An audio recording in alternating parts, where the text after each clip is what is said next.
Olá pessoal, sejam bem-vindos mais uma vez ao canal Café Cidade. Eu sou Everton Teles e aqui nós falamos sobre cidades, urbanismo e arquitetura. Tenho gravado uma série de vídeos que fala sobre o surgimento do urbanismo, e no vídeo anterior nós vimos como o socialismo surgiu ali naquele ambiente pós-revolução industrial na Inglaterra. E no vídeo de hoje nós vamos acompanhar as ideias e as propostas de um socialista utópico chamado Charles Fourier. Antes da gente iniciar o vídeo, eu gostaria de pedir para que, se esses temas de urbanismo, cidades, arquitetura fazem sentido, lhe interessam de alguma maneira, considere se inscrever no canal. Estaremos postando vários vídeos que falam sobre esse tema. Já comentei em outros vídeos que esses temas são de relevância para a sociedade porque a maioria da população da humanidade vive atualmente em cidades. Então nós precisamos entender o que é esse local, esse locus, esse ambiente que nós criamos para nossa própria habitação. Então, sem mais demoras, vamos ao vídeo.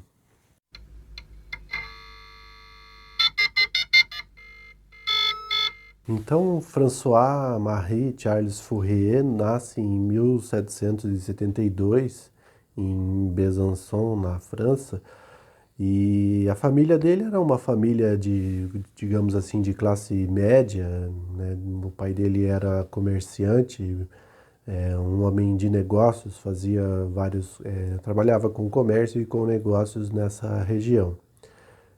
Desde cedo, o Fourier se dedica e tem bastante interesse pelo estudo da arquitetura. Contudo, na época desse interesse, o ensino da arquitetura era reservado para a nobreza na França daquele momento. Então, ele desiste, digamos assim, deste sonho e larga os estudos. Mais tarde, o pai de Fourier vem a falecer e lhe deixa uma considerável herança, o que lhe permite viajar por toda a Europa hum, com esse dinheiro dessa herança, onde ele tem contato com as outras culturas e com tudo o que naquele momento era uma época de grandes revoluções na Europa, com tudo que aquele conhecimento estava é, circulando ali pelas principais capitais. Então Fourier participa ativamente da Revolução Francesa em 1789 e logo após, no período da Revolução de 89 a 99, ele tem uma presença ativa. E nesse período de 1791 até 1822 aproximadamente, ele acaba trabalhando como agente dos Correios e como um vendedor, um comerciante de cidades em cidades. Então passa por Lyon, por Marseille, por Bordeaux e por fim em Paris as cidades de atuação dele. Depois ele se estabelece em Paris, funda um jornal, uma revista, né, o qual ele denomina o Falastério, e, e é ali que ele começa a divulgar os seus ideais que ele tem sobre economia e principalmente sobre a sociedade. Então, o Fourier ele tem uma visão da sociedade em que ele condena grandiosamente as bases, os pilares ali da sociedade atual, que era a igreja, né, o cristianismo. Ele faz críticas ferrenhas ao cristianismo, e mesmo ao casamento, né, conforme ele via da maneira que ele via, né, o matrimônio monogâmico para ele era uma fonte de constantes traições e ele dizia que isso era uma grande hipocrisia. E ele também começou a criticar o papel da mulher no casamento, por conta do que ele presenciava na sociedade, tudo o que acontecia com a mulher dentro do casamento, né? Então, todo o papel submissivo da mulher ao homem. E isso para ele era uma grande crítica, pois ele achava um desperdício no sentido de como a mulher poderia se realizar melhor como ser humano, né, não vivendo naquelas situações. Então, com tudo isso, com todo esse pensamento de mudança social, ele também desenvolve aí alguns projetos,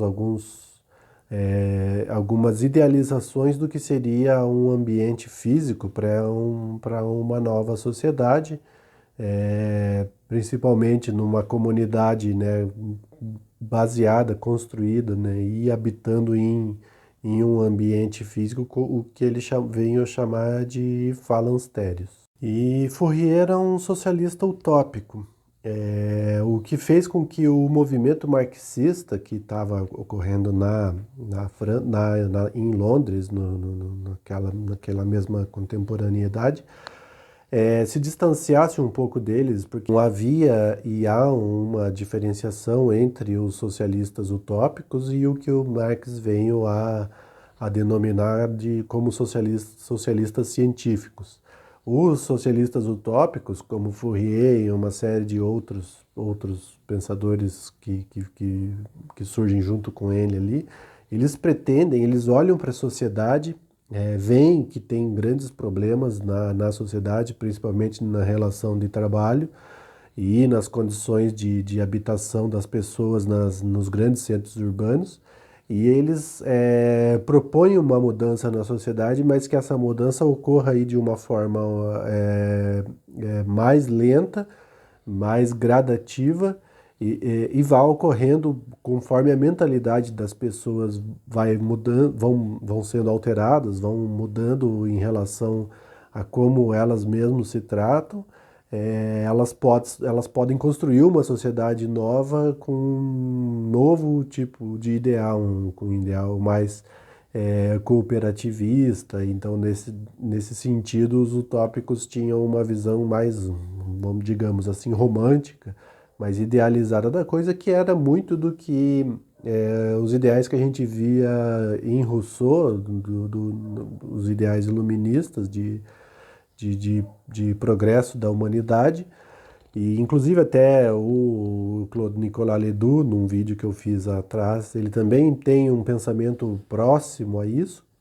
Então essa era a visão do socialista utópico, diferente do científico, que já propunha, como nós vimos no vídeo anterior do Karl Marx, uma mudança na sociedade de uma maneira mais abrupta por meio da Revolução Proletária, né? Então eles tinham essa intenção de fazer essa mudança radical e mais momentânea, não era algo a ser feito a longo prazo e sim a curto prazo. Então houve essa diferenciação aí entre o pensamento socialista. Fourier então desenvolve toda a sua teoria e as suas propostas urbanas e de mudança social nesse período, divulgando na revista Phalanstère, e ele vem a morrer em 1837 em Paris. Veremos agora então como é a proposta de Fourier para o Phalanstère.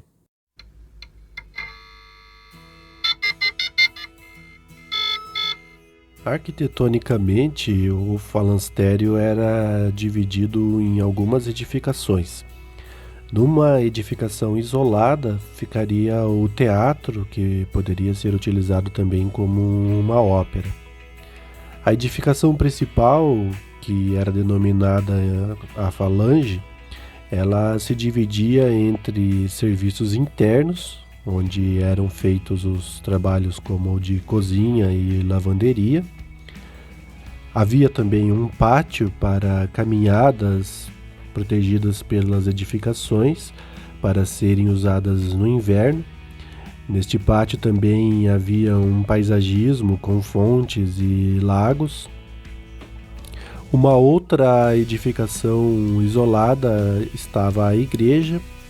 Havia um espaço para eventos denominado praça, onde eram feitos eventos cívicos como os desfiles, e ainda na edificação principal haviam espaços para serviços internos, em ambientes fechados, como carpintaria, serralheria e outras atividades. À frente da principal edificação havia uma estrada que cortava a falange e os edifícios denominados edifícios rurais. Esses de edifícios rurais eram grandes galpões que se constituíam celeiros e grandes oficinas, também estábulos para animais e aonde toda a atividade rural era administrada e armazenada e preparada para a distribuição.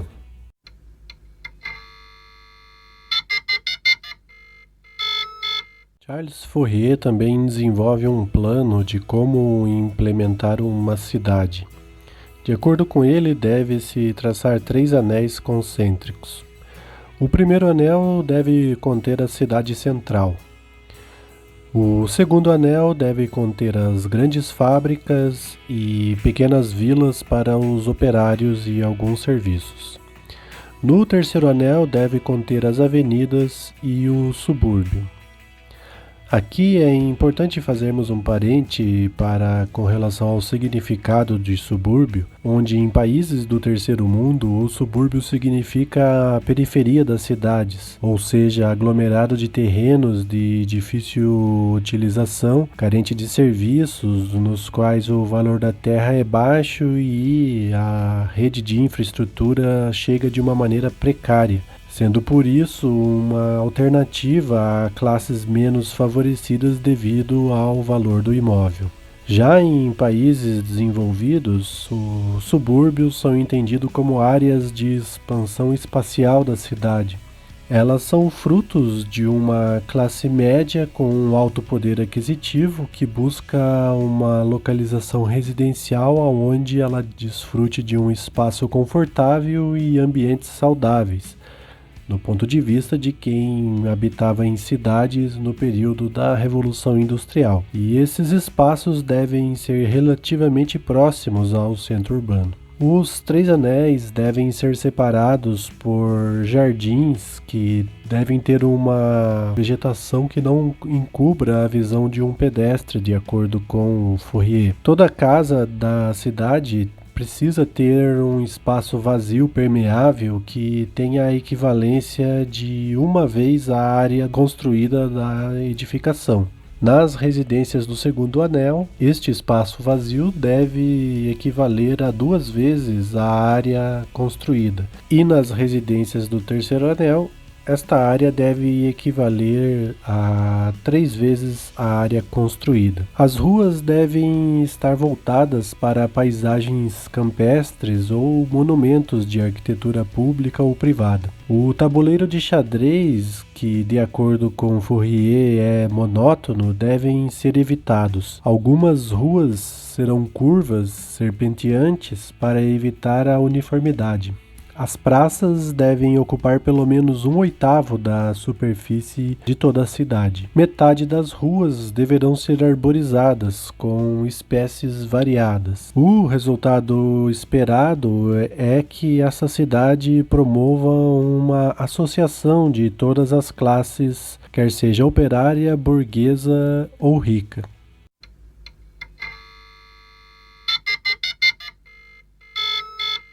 E então Fourier pensa os falancérios como grandes construções comunais, construídas de uma forma hierárquica e com posições sociais e posições físicas arquitetônicas bem definidas. Fourier considerava que cada pessoa participante deste falancério ela deveria exercer a profissão de acordo com a sua paixão e a sua vocação. E ele acreditava que o ser humano, em seu âmago, ou seja, no seu íntimo, ele era essencialmente bom. E o que fazia do ser humano pessoas ruins que ele observava naquele momento era a sociedade e a maneira conforme ela estava organizada. Mais uma vez, né, uma forte presença de Rousseau a gente observa aí nesse pensamento de Fourier. Então ele propõe esse falanstério, que seria uma ideia em aproveitar o melhor do ambiente rural e do ambiente urbano. Então a ideia era fazer uma junção desses ambientes, o rural e o urbano, para que as pessoas extraíssem o melhor dos dois mundos, digamos assim, é, numa comunidade. Então tudo era muito bem definido, cada coisa, cada ser humano, cada profissão, cada atividade tinha o seu lugar certo dentro do falanstério. A gente observa também uma forte presença do determinismo, né? Uma corrente de pensamento científico que também estava se disseminando nesse período. Então, com esse misto de rural e de urbano, os falansterios seriam aí produtores de gêneros alimentícios, que já serviria a eles mesmos ali nesse ambiente mais urbano. E eles eram projetados para que fossem construídos por meio dos voluntários a habitar nesses locais, que não poderiam passar aí uma população máxima de 1.600 pessoas. E no próprio falanstério teria lugares para a produção de bens industriais, né, com algumas fábricas. E aí, na ideia de Fourier, vários falansterios deveriam ser construídos, né, em uma região, e a associação deles, por meio de troca de bens produzidos e de gêneros alimentícios, construiria a base para a nova sociedade. Então, eles teriam uma rede autossuficiente de produção de gêneros alimentícios e de produtos de bens industrializados que pudessem se autossuster em todas as suas necessidades. Na prática, os falansterios na Europa tiveram pouca adesão, sendo que de todas as tentativas, várias fracassaram quase que imediatamente. Com a exceção do falanstério de Godin, que teve uma sobrevida um pouco maior e pode ser observado, inclusive, hoje como um museu, né, de como esse experimento foi realizado. Já nos Estados Unidos teve várias tentativas, né, várias propostas foram feitas dos falansterios baseados nas ideias de Charles Fourier. E a mais vigorosa, sem dúvida, foi a falange norte-americana, que durou aí por um tempo também, mas acabou se dissolvendo depois de um incêndio e também depois de muitas brigas entre a comunidade. Em geral, quase todos os falansterios tiveram essa trajetória, que foi uma adesão massiva, principalmente em épocas de depressão, né, em épocas em que as atividades econômicas não eram favoráveis. Então uma ideia de que você se associar a um lugar onde você teria comida, teria bens industriais e poderia fazer o que você mais gostasse, digamos assim, era muito atrativa. Então um grande número de pessoas aderiram à ideia. Contudo, nem todas com aquele intuito de se comprometer com aquilo em que estavam entrando e fazer aquilo ir adiante, né? Então, um primeiro passo, com certeza, era atrair as pessoas para que se iniciasse isso. E no segundo passo, como a gente viu, né, era uma mudança da sociedade. Então, tudo que você tinha no momento como que você enxergava como um padrão social, um padrão familiar, um padrão de modo de vida, era alterado, né? Então as pessoas saíam daquele ambiente e iam para o ambiente de um falanstério e era impossível não levar o seu modo de vida para lá ou se comprometer em mudar abruptamente, né? Ainda que fosse uma proposta de um socialista utópico, a mudança era abrupta, porque a pessoa vivia numa sociedade naquele momento e já estaria tendo que, digamos assim, compartilhar em todos os sentidos quase a sua vida numa outra comunidade de 1.600 pessoas aí no mínimo, né? Então começaram a ter várias brigas ali entre essas pessoas e muitas pessoas, né, não querendo trabalhar e enfim, acabou que levaram à ruína todas essas experiências.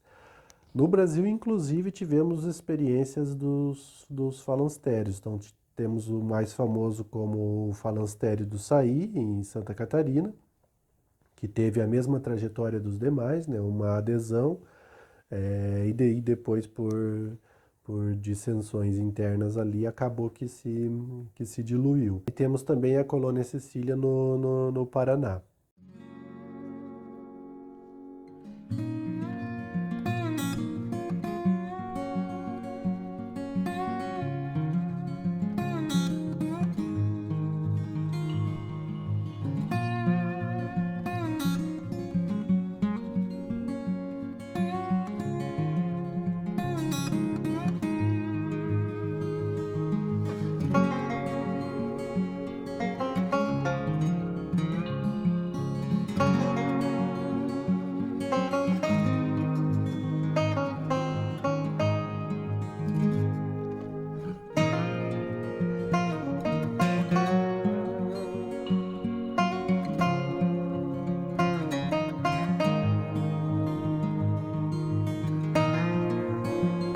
Então, pessoal, o que acharam das propostas de Charles Fourier?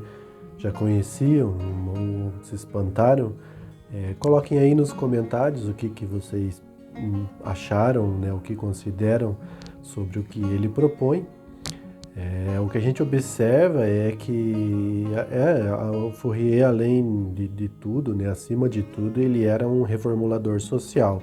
Então ele buscava a reestruturação da sociedade por meio de uma proposta arquitetônica e de uma proposta urbanística.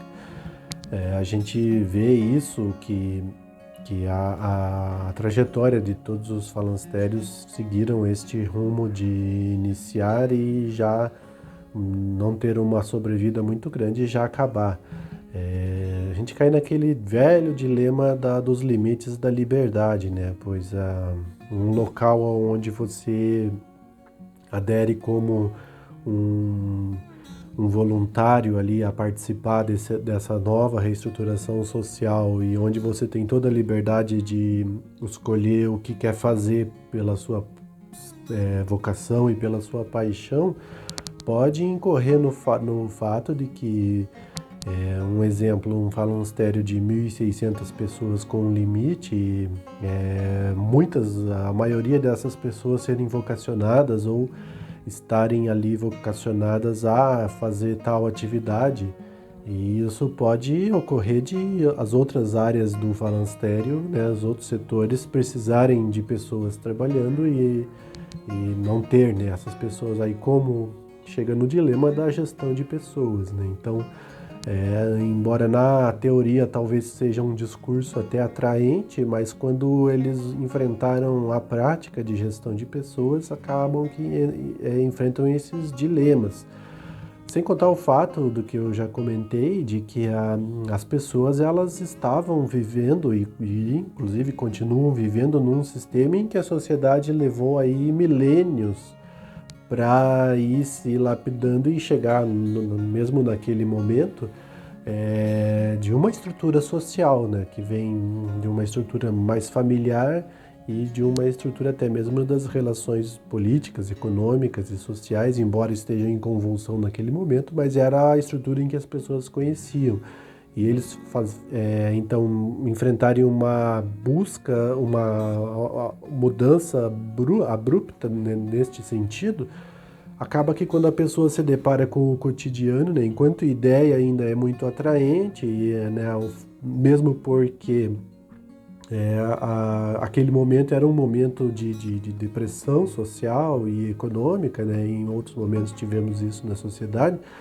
Então, as pessoas, ao terem contato com um ideal de um local onde você pode executar a profissão que você gosta ou fazer a atividade que você é mais apaixonado e mais gosta, e ter acesso a bens de consumo, ter acesso ali a alimentos, a uma moradia organizada e tal, pode se tornar atraente. Mas quando todo aquele arcabouço preparado ali socialmente se torna o cotidiano e a realidade, as pessoas começam a surtar, né? A sair do seu eixo onde elas estão ali fundamentadas, né?